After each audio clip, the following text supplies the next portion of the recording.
¿Qué es la economía ambiental? Se pregunta Charles Costa.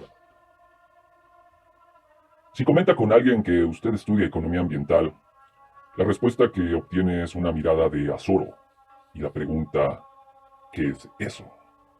Se trata de una reacción natural, particularmente si tomamos en cuenta la creencia común que existe en algunos círculos respecto a que la economía es la causa del problema ambiental.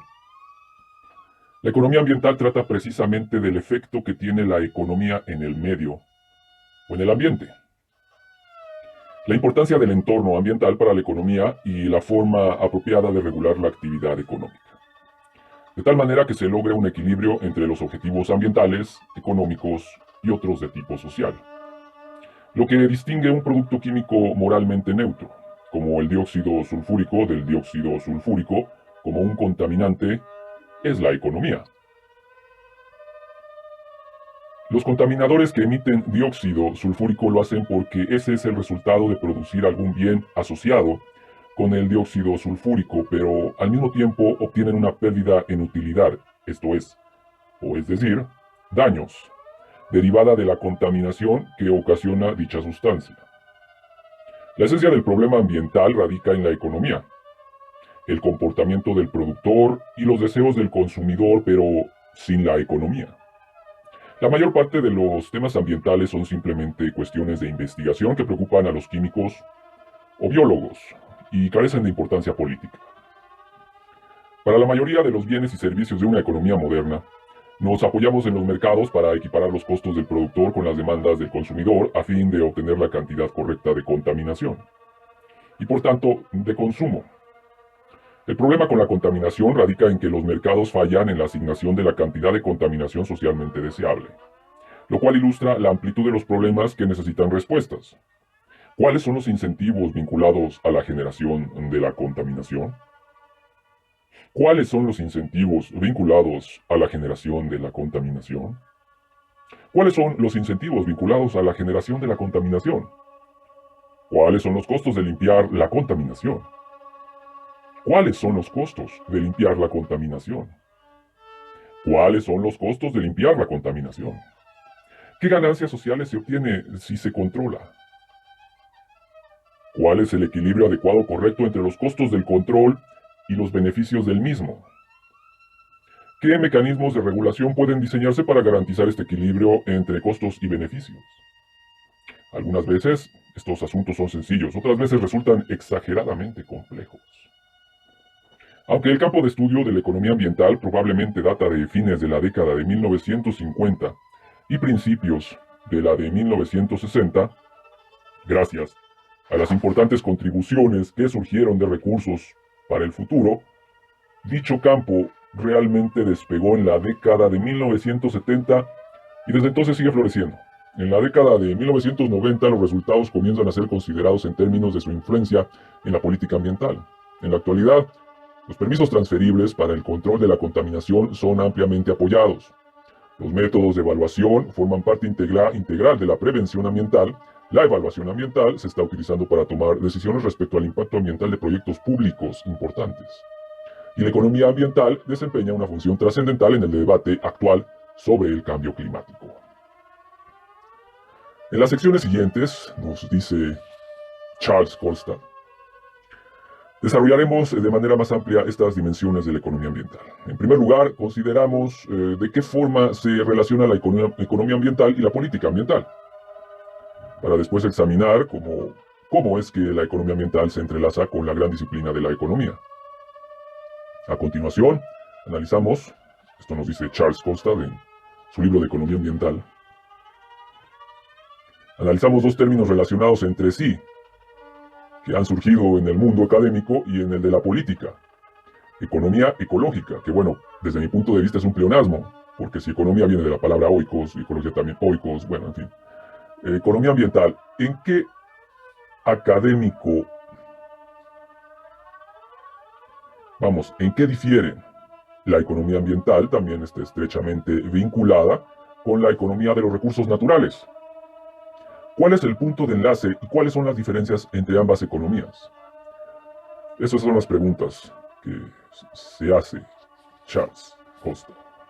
Finalmente, consideramos varios temas importantes que en la actualidad son materia de una gran cantidad de investigación y debate, y que se enfrentan en el campo de la economía ambiental.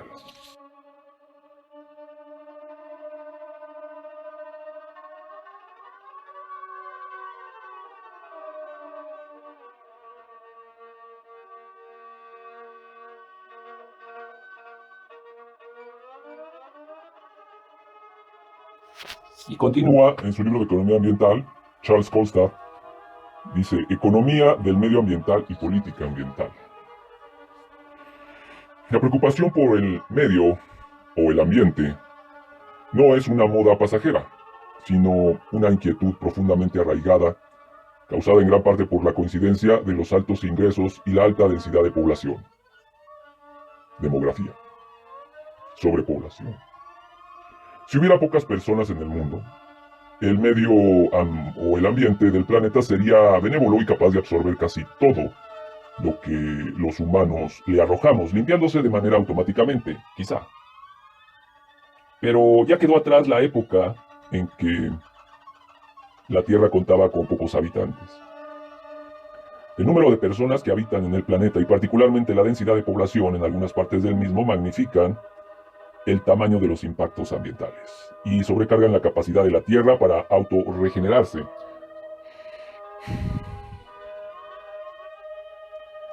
El ingreso también es un factor importante, no solo porque las personas ricas tienden a consumir más y por tanto a generar más contaminación, sino también porque el medio o el ambiente a menudo se considera un bien de lujo. Para los pobres que luchan por llevar alimentos a su mesa, las cuestiones ambientales con frecuencia ocupan un lugar secundario ante otras necesidades más apremiantes relacionadas con la sobrevivencia. Y como pie de página habla Charles Colstad, en el apartado dice Resource for the Future, es decir, RAF o REF.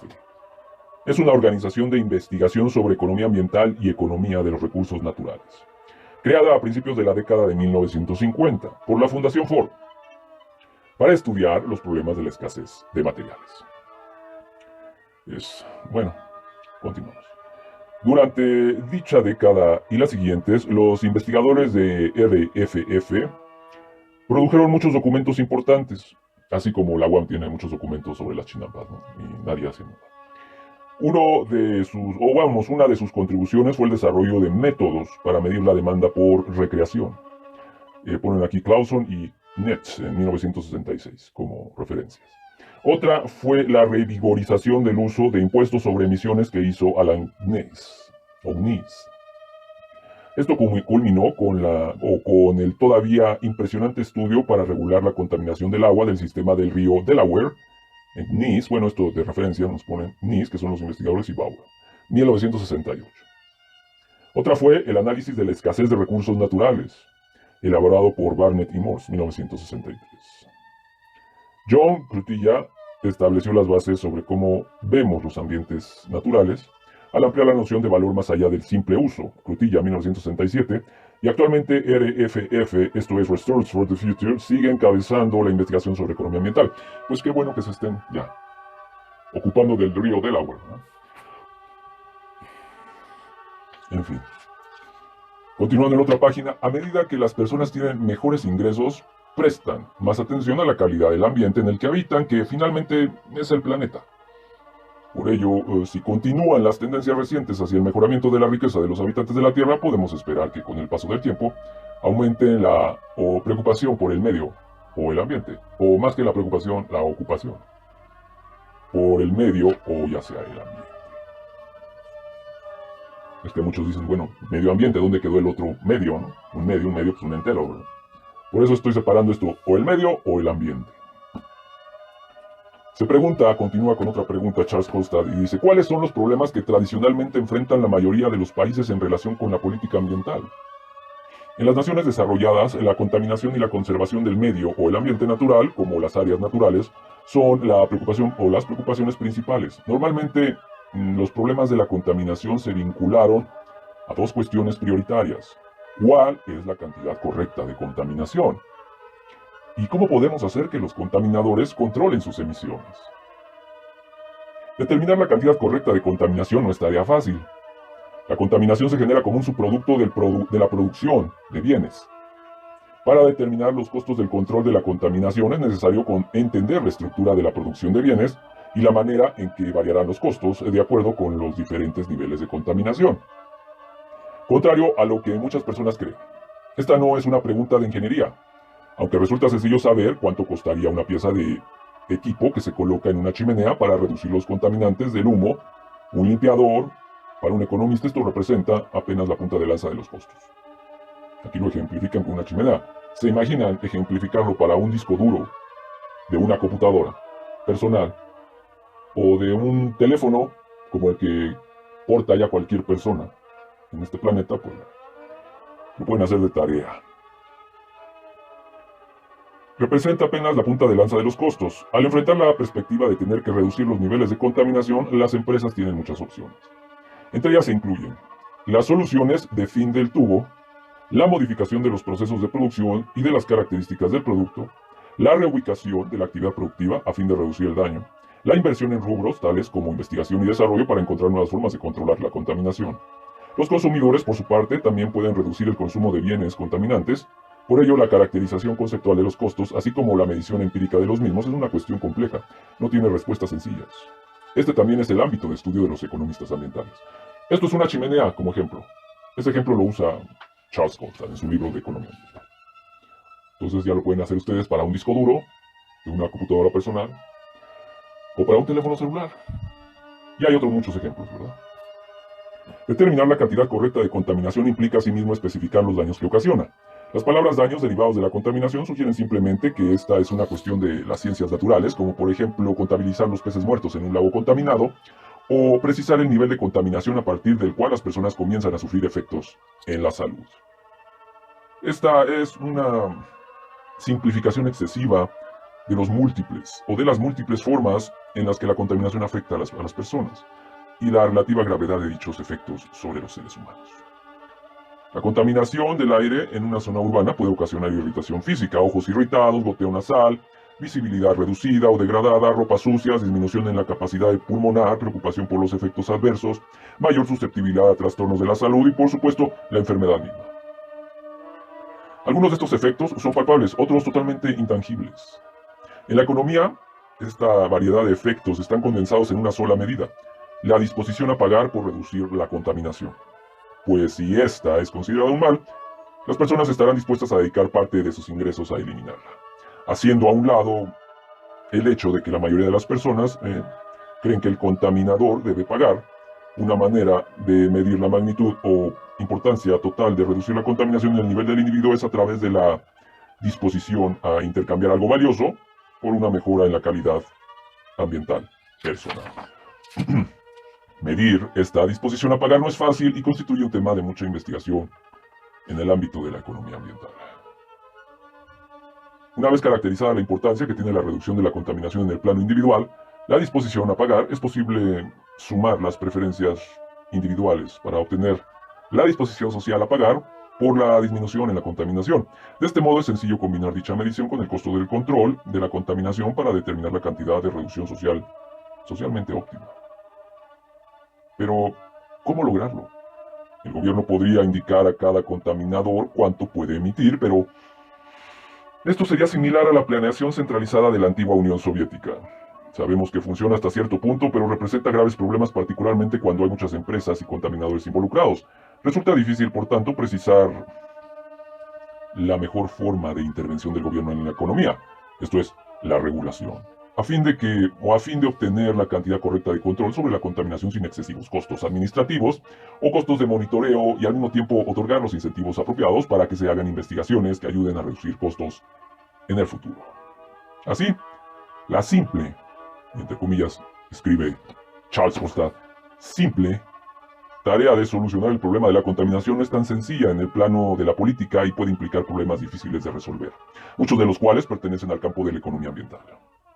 Los ejemplos que hemos utilizado provienen de economías desarrolladas, pero puede hacerse un análisis muy parecido para los países en desarrollo, Pues la contaminación atmosférica es un gran problema en muchas de sus ciudades. Igualmente la contaminación del agua probablemente sea el problema ambiental más grave en muchos países en vías de desarrollo. El agua contaminada por los desechos humanos anualmente genera millones de muertes.